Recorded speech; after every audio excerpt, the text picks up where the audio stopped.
So when we were thinking about the user experience we were trying to provide the early users at SONA, the main things that cross our mind are, how can we deliver a really rich experience in terms of the journey and the program that we want people to go on? And how do we make sure that each session is full of as much reward as possible, so that we're providing something that users are always encouraged to come back to?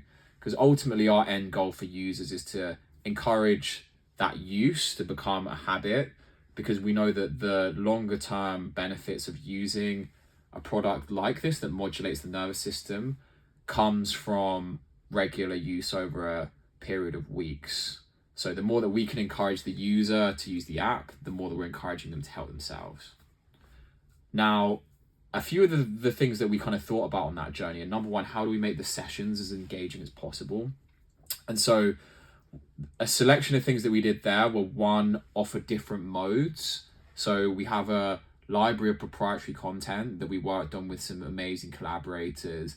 That includes breathwork exercises, it includes audioscapes, it includes guided meditations.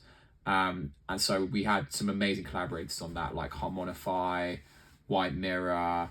Zahar did some amazing guided meditations for us.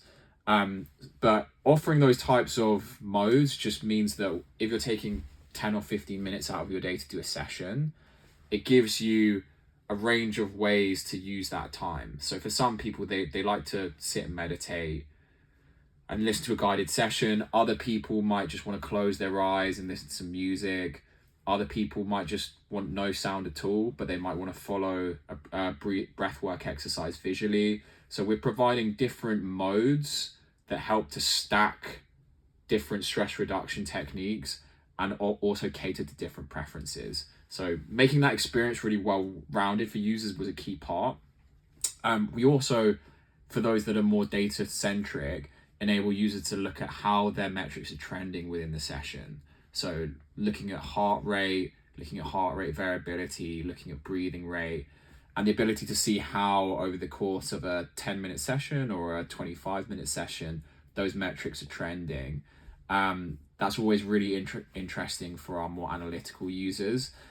Equally, you can go back and look at those insights post-session as well. So on one hand, we're like really thinking about how do we make those individual sessions as engaging as possible. And then we're also thinking, how do we bring people on a program and a journey that maps out a pathway for them to get towards whatever their goal is. And that includes using some of the different modes that we have to suggest trying different types of session for a user.